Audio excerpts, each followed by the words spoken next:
മലയാളി പ്രേക്ഷകർ ഒന്നടക്കം കാത്തിരിക്കുന്ന സിനിമയാണ് എമ്പുരാൻ എന്ന് പറയുന്നത്. സിനിമ റിലീസ് ചെയ്യാൻ ഏകദേശം ഒരു ദിവസം കഷ്ടിച്ചേ ബാക്കിയുള്ളൂ. എല്ലാവരും വേറെ ആകാംക്ഷയോടെയാണ് കാത്തിരിക്കുന്നത്. എന്താണ് സിനിമയിലുള്ളത്, അല്ലെങ്കിൽ എന്തൊക്കെയാണ് സിനിമയിലുള്ള, എങ്ങനെയാണ് സിനിമയുടെ കഥാരീതി, അല്ലെങ്കിൽ വരാൻ പോകുന്ന ആ ഒരു സ്പെഷ്യൽ കാമിയോ റോൾസ് ആരൊക്കെയാണ്, അല്ലെങ്കിൽ ഞെട്ടിപ്പിക്കുന്ന കാമിയോസ് ആരാണ്, നമ്മൾ ഉദ്ദേശിക്കുന്ന താരങ്ങളാണോ, അതും അല്ലെങ്കിൽ വേറെ ഏതെങ്കിലും താരങ്ങളുണ്ടോ എന്നുള്ളതൊക്കെ തന്നെയാണ് ഈ ഒരു സോഷ്യൽ മീഡിയയിലെ പ്രധാന ചർച്ചാ വിഷയം എന്ന് പറയുന്നത്. എമ്പുരാൻ എന്ന് പറഞ്ഞ സിനിമ കാണുന്നതിന് മുമ്പ് തന്നെ ഏറ്റവും കൂടുതൽ സുപ്രധാനമായ ചർച്ചാ വിഷയം എന്ന് പറയുന്നത് അതിലെ താരങ്ങൾ ആരൊക്കെയാണ് എന്നുള്ളതാണ്. ഏറ്റവും പ്രധാനപ്പെട്ടതായിട്ട് പറയുന്നത് റെഡ് ഡ്രാഗണിനെ പറ്റിയാണ്. ആ റെഡ് ഡ്രാഗൺ ആരാണ്, അല്ലെങ്കിൽ ഈ ഒരു താരങ്ങൾ മാത്രമാണോ, കാണിച്ച താരങ്ങൾ മാത്രമാണോ ഈ ഒരു സിനിമയിലുള്ളത്, ട്രെയിലറിന്റെ ഭാഗത്ത് കാണിച്ച മാത്രമാണോ ഈ ഒരു എമ്പുരാൻ എന്ന് പറഞ്ഞ സിനിമയിലുള്ളത് എന്നൊക്കെ തന്നെയാണ്. അത് തന്നെയാണ് ഈ ഒരു വീഡിയോയിൽ പറയുന്നത്. എമ്പുരാനിലെ ആ രഹസ്യ താരങ്ങൾ ആരൊക്കെയാണ് എന്നുള്ളതാണ് ഈ ഒരു വീഡിയോയിൽ പറയുന്നത്. അതുകൊണ്ട് തന്നെ വീഡിയോ മുഴുവനായി കാണാൻ ശ്രമിക്കുക.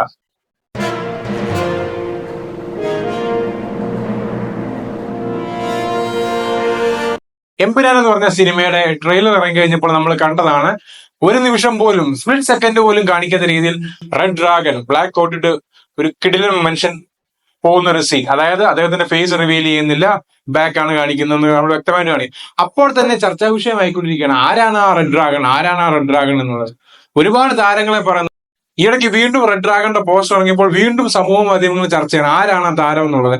റിക്യൂനും അമീർ ഖാനും തമ്മിലാണ് ഏറ്റവും കൂടുതലുള്ള പോരാട്ടം എന്ന് പറയുന്നത്. നമുക്കറിയാം, നമ്മൾ മലയാളികൾ അങ്ങനെ ഒന്നും വിട്ടുകൊടുക്കത്തില്ല. അങ്ങനെ റിക്യൂവിന്റെ ഇൻസ്റ്റാഗ്രാമിൽ പേജിൽ പോയി വരെ മലയാളത്തിൽ കമന്റ് ചെയ്തു, അണ്ണാ നിങ്ങളൊന്ന് പുറത്തിരിഞ്ഞിരിക്കുന്ന ഒരു ഫോട്ടോ കാണിക്കാമോ, അല്ലെങ്കിൽ പുറത്തിരിഞ്ഞിരിക്കാമോ എന്നൊക്കെ പറഞ്ഞു അദ്ദേഹം അവസാനം കമന്റ് വരെ സ്ട്രിക്ട്ലി ലിമിറ്റ് ആക്കി വെച്ചിരിക്കുന്നത്. കാരണം അത്ര ഒരു ഇമ്പാക്ട് ആണ് ആ ഒരു എമ്പുരാൻ എന്ന് പറഞ്ഞ സിനിമയിലൂടെ ഈ ഒരു കഥാപാത്രം, കാണിക്കാത്തൊരു കഥാപാത്രത്തിന് കിട്ടിയിരിക്കുന്നത്. അതുപോലെ തന്നെ ഇപ്പോൾ വീണ്ടും ചർച്ചാ വിഷയം വന്നാൽ അത് അമീർ ഖാൻ ആണ് എന്നുള്ളതാണ്. അതായത് നമുക്കറിയാം, ഇതിനു മുന്നോടി തന്നെ അമീർ ഖാനും പൃഥ്വിരാജും തമ്മിൽ ഒരു കല്യാണ ഫോട്ടോയിൽ നിന്നൊരു ഫോട്ടോ ഉണ്ടായിരുന്നു. അതൊക്കെ കണ്ടു തന്നെ പറയുന്നത് അത് അമീർ ഖാൻ ആണ് എന്നുള്ളതാണ്. പിന്നെ വേറൊരു കൂട്ടം പറയുന്നത് ഫഹദ് ഫാസിലാകാനുള്ള സാധ്യത ഏറെ ഉണ്ടെന്ന്, മറ്റൊരു കൂട്ടം പറയുന്നത് മമ്മൂട്ടിയാണെന്നുള്ള ചർച്ചയുണ്ട്, പിന്നെ പറയുന്നത് SRK ആണെന്നുള്ളത്. നമുക്കറിയാവുന്ന ഒരു കാര്യമുണ്ട്, പൃഥ്വിരാജ്, മോഹൻലാൽ ഇപ്പോഴത്തെ ഒരു സ്ഥിതിക്ക് ഏത് താരത്തിനെ വരെ വേണമെങ്കിലും നമുക്ക് ഈ ഒരു എമ്പുരാനിൽ കൊണ്ടുവരാൻ സാധ്യതയുണ്ട്. കാരണം അത്രയ്ക്കുള്ള ഒരു ബോണ്ടിങ് അവർക്കുണ്ട്, എസ്പെഷ്യലി മോഹൻലാൽ. ഇപ്പൊ മോഹൻലാൽ എന്ന് പറയുവാണെങ്കിൽ അമീർ ഖാൻ ആണെങ്കിലും SRK ആണെങ്കിലും സൽമാൻ ഖാൻ ആണെങ്കിലും ആർക്കും വന്ന് അഭിനയിക്കാം, കാരണം അത്രത്തോളം ഒരു ബോണ്ടിങ് ഉണ്ട് എന്നുള്ളതാണ്. പക്ഷേ ഇവിടെയുള്ള ഏറ്റവും പ്രധാനപ്പെട്ട വിഷയം എന്ന് പറയുന്നത്, സാക്ഷാൽ പൃഥ്വിരാജ് നമ്മൾ എല്ലാവരും റെഡ് ഡ്രാഗന്റെ പുറകെ പോകുമ്പോൾ ആരാണ് റെഡ് ഡ്രാഗൺ, അല്ലെങ്കിൽ റെഡ് ഡ്രാഗൺ മാത്രമാണോ സ്പെഷ്യൽ കാമിയോ എന്ന് പറഞ്ഞ് പോകുമ്പോൾ, പക്ഷെ ഉറപ്പായിട്ടും അതിലും മേലെ, അതുക്കും മേലെ എന്ന് പറയുന്ന രീതിയിൽ മറ്റു പല താരങ്ങളെയും ഈ ഒരു എമ്പുരാന്റെ പാട്ടാകാനുള്ള സാധ്യത വളരെ കൂടുതലാണ്. അതായത് എമ്പുരാന്റെ നിർണായക വേഷങ്ങളിലെല്ലാം, ഈ കമിയോ അപ്പിയറൻസ് എന്ന് പറഞ്ഞ വേഷങ്ങളിലെല്ലാം ഒരുപക്ഷെ നമ്മള് ഞെട്ടിപ്പിക്കുന്ന രീതിയിലുള്ള സൂപ്പർ താരങ്ങൾ വരാനുള്ള സാധ്യത വളരെ കൂടുതലാണ് എന്നുള്ളത് വ്യക്തമാണ്. അതിന് ഏറ്റവും ലേറ്റസ്റ്റ് ആയിട്ട് പറയേണ്ട കാര്യം എന്ന് പറഞ്ഞു കഴിഞ്ഞാൽ, മല്ലിക സുമാൻ ഒരു ലേറ്റസ്റ്റ് ഇന്റർവ്യൂവിൽ പറയുന്നുണ്ടായിരുന്നു, എന്റെ മോൻ വളരെ ബ്ലെസ്ഡ് ആണ്, അതായത് മമ്മൂട്ടിയെ മോഹൻലാലിനെ വെച്ച് ഒരു സിനിമ എഴുതുന്നത്. ഇതിനോടൊപ്പം തന്നെ നമുക്കറിയാം പൃഥ്വിരാജ് 3 സിനിമകളെ ചെയ്തിട്ടുള്ളൂ. ആ ഒരു 3 സിനിമകളിലെ നായകൻ എന്ന് പറയുന്നത് മോഹൻലാലാണ്. മമ്മൂട്ടി മോഹൻലാൽ എന്ന് മല്ലിക സുമാൻ എടുത്തു പറഞ്ഞിട്ടുണ്ടെങ്കിൽ ഒരുപക്ഷെ ഇനി വരാൻ പോകുന്ന സിനിമ ആയിരിക്കാനുള്ള സാധ്യതയില്ല, ഇതിനു മുമ്പ് ഏതെങ്കിലും സിനിമ ചെയ്തിട്ടുണ്ടെങ്കിൽ. അതുകൊണ്ട് തന്നെ ആ ഒരു സിനിമ എന്ന് പറഞ്ഞാൽ L2 എമ്പുരാൻ എന്ന് തന്നെയാണ്. അപ്പോ ആ ഒരു സാധ്യത നമുക്ക് തള്ളിക്കളയാൻ പറ്റില്ല, ഇത് മമ്മൂട്ടി ഉണ്ട് എന്നുള്ള സാധ്യത. മമ്മൂട്ടി ഒരിക്കലും റെഡ് ഡ്രാഗൺ എന്നാകണമെന്ന് ഞാൻ ഒരിക്കലും പറയുന്നില്ല. അതാ അവിടെയാണ് ആ പൃഥ്വിരാജിന്റെ ഒരു ബ്രില്യൻസ് എന്ന് പറയുന്നത്.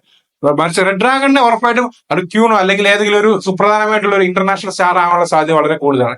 അത് നിൽക്കെ തന്നെ ഈ അബ്രഹാം ഖുറേഷി എന്ന് പറഞ്ഞ ഖുറേഷി അബ്രഹാം, എപ്പോഴും നമ്മൾ പറയുന്നത് ഖുറേഷി അബ്രഹാം എന്ന് പറയുന്നത്, ഇത് ഒരാളാണോ രണ്ടാണോ എന്നുള്ളത് അതും ഒരു സുപ്രധാന വിഷയം തന്നെയാണ്.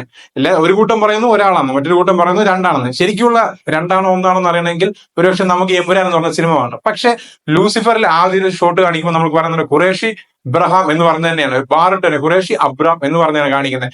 MI16 ട്രാക്ക് ചെയ്യുന്നു, അങ്ങനെ ഒരുപാട് ഒരു നമുക്കറിയാലോ, ഒരു സായിപ്പ് നോക്കി നിൽക്കുന്ന, ഒരു കമ്പ്യൂട്ടറിൽ നോക്കുന്ന, ഇന്റർപോൾ ഓഫീസിലെ കമ്പ്യൂട്ടറിൽ നോക്കുന്ന ഒരു ഫോട്ടോ ഉണ്ട്. ഇറ്റ്സ് ഖുറേഷി അബ്രഹാം എന്ന് പറയുന്നുണ്ട് പുള്ളിക്കാരൻ, not yes it's Qureshi Abraham എന്ന് പറയുന്നുണ്ടെങ്കിൽ തന്നെ ഈ ഖുറേഷി അബ്രഹാം ഗ്യാമിനകത്തെ അത് അബ്രഹാം ആണോ മോഹൻലാല്, അപ്പൊ ഖുറേഷി ആരായിരിക്കണം എന്നുള്ളതാണ് വീണ്ടും ഒരു ചോദ്യം എന്ന് പറയുന്നത്. അതുപോലെ തന്നെ നമുക്കറിയാം ട്രെയിലർ നോക്കിക്കഴിഞ്ഞാൽ ആ ഒരു MI6 വേണ്ടി ഒരു ഏജന്റ് വരുന്നുണ്ടല്ലോ, ഒരു ലേഡി ക്യാരക്ടർ ഉണ്ട്, ഫേസ് ദ വെൽ എബ്രാം എന്നാണ് പറയുന്നത്. ഖുറേഷി എബ്രാം എന്നല്ല, ഫേസ് ദ വെൽ എബ്രാം എന്നാണ് പറയുന്നത്. അത് ചിലപ്പോൾ ഒരുപക്ഷെ ആ എബ്രാം ആണോ ഈ ഖുറേഷി എബ്രാം ഗ്യാങ്ങിന് ചിലപ്പോൾ ഒരുപക്ഷെ എന്തായാലും മോഹൻലാലിന് മുന്നേ ഒരാളുണ്ടാ, ഒരു ഗോഡ് ഫാദർ പോലെ ഉണ്ടാകാനുള്ള സാധ്യതയും തള്ളിക്കളയാൻ പറ്റുന്നില്ല. അങ്ങനെയാണെങ്കിൽ ആ ഒരു കഥാപാത്രങ്ങളുടെ ഏറ്റവും ആപ്റ്റ് എന്ന് പറയുന്നത് സാക്ഷാൽ മമ്മൂട്ടിയാണ്. അതുകൊണ്ട് തന്നെ മമ്മൂട്ടി വരാനുള്ള സാധ്യതകൾ നമുക്ക് ഒരിക്കലും തള്ളിക്കളയാൻ പറ്റില്ല. എന്തായാലും ലോകേഷ് കനകരാജിനോട് ചോദിച്ച പോലെ LCUന്റെ പാർട്ടാണോ ലിയോ എന്ന് ചോദിച്ചപ്പോ അല്ല എന്ന് പറഞ്ഞിട്ട് പിന്നെ ആ പാർട്ടാകാൻ എന്ന് പറയുന്ന പോലെ തന്നെ നമുക്ക് സസ്പെൻസ് ഒന്നും പറയാൻ പറ്റത്തില്ല. അതാണ് ഞാൻ പറഞ്ഞത്, എല്ലാവരും റെഡ് ഡ്രാഗന്റെ പുറകെ പോകുമ്പോൾ ഒരുപാട് കമ്മിയോ അപ്പിയറൻസിലൂടെ പൃഥ്വിരാജ് ഞെട്ടിക്കുമെന്നാണ് എനിക്ക് തോന്നുന്നത്. നമുക്കറിയാം കൽക്കി എന്ന് പറഞ്ഞ സിനിമയിൽ ഒരു കൂട്ടം കമ്മിയോ അപ്പിയറൻസ് ഉണ്ടായിരുന്നു. അത് ആവശ്യമുള്ളതും ആവശ്യമില്ലാത്തതും എല്ലാം ഉണ്ടായിരുന്നു. പക്ഷെ ആ ഒരു ടൈപ്പിന് നമ്മുടെ എമ്പുരാൻ എന്ന് പറഞ്ഞ സിനിമയ്ക്ക് ആ ഒരു കഥാഗതിക്ക് കറക്റ്റ് സ്യൂട്ട് ആകുന്ന രീതിയിൽ പൃഥ്വിരാജ് പല പല സ്റ്റാർസിനെ കമ്മിയോ അപ്പിയറൻസും കൊണ്ടുവരാനുള്ള സാധ്യത കൂടുതലാണ്. അതാണ് പറഞ്ഞത്. ഇപ്പൊ L3 വരുമ്പോൾ എന്തായാലും L2 വലുതാണെന്ന് പറയുന്നത്. ഈ L2 എമ്പുരാൻ എന്ന് പറഞ്ഞ സിനിമയുടെ ബഡ്ജറ്റ് എങ്ങും അവർ പറഞ്ഞില്ല. പക്ഷെ 150 കോടിയോളം ആണെന്നാണ് ചില വൃത്താന്തങ്ങൾ സൂചിപ്പിക്കുന്നത്. അതായത് ഗോകുലൻ വരെ പറഞ്ഞു എന്നാണ് പറയുന്നത്. എന്നിരുന്നാലും ഇനി L3 വരുവാണെങ്കിൽ ഒരുപക്ഷെ 250 കോടിക്ക് മുകളിലായിരിക്കണമല്ലോ. അതുകൊണ്ട് വലിയൊരു ക്യാൻവാസിലായിരിക്കും ഈ ഒരു സിനിമ വരാൻ പോകുന്നത്. അതുകൊണ്ട് റെഡ് ഡ്രാഗന്റെ പുറകെ നമ്മൾ പോകുമ്പോൾ തന്നെ അത് ആരാണ്, റിക്യൂനാണോ എന്ന് പോകുമ്പോൾ തന്നെ മറ്റു പ്രധാന താരങ്ങൾ ഉറപ്പായിട്ടും പൃഥ്വിരാജ് കൊണ്ടുവരാനുള്ള സാധ്യത വളരെ കൂടുതലാണ്. അതിപ്പോ മേൽ പറഞ്ഞ പോലെ മമ്മൂട്ടി ആകാം, അമീർ ഖാൻ ആകാം, സൽമാൻ ഖാൻ ആകാം, ഷാറുഖ് ഖാൻ, ഈവൻ കമലഹാസൻ ആകാം, അല്ലെങ്കിൽ വേറെ ബോളിവുഡിലെ സൂപ്പർ സ്റ്റാർസ് ആരെങ്കിലും ആകാം. ഇന്ത്യൻ സിനിമയിലെ തന്നെ മറ്റു ഭാഷകളിലെ ഏറ്റവും സൂപ്പർ സ്റ്റാർസ് ആകാം. ഇതൊക്കെ കൃത്യമായിട്ട് നമുക്ക് പറയാൻ പറ്റില്ല. ഇതൊക്കെ അറിയണമെങ്കിൽ L2 എമ്പുരാൻ റിലീസ് ചെയ്യാതെ മാത്രമേ ഉള്ളൂ. നമുക്കറിയാം March 27 എല്ലാവരും വെയിറ്റ് ചെയ്യുന്ന അതിനുവേണ്ടി തന്നെ.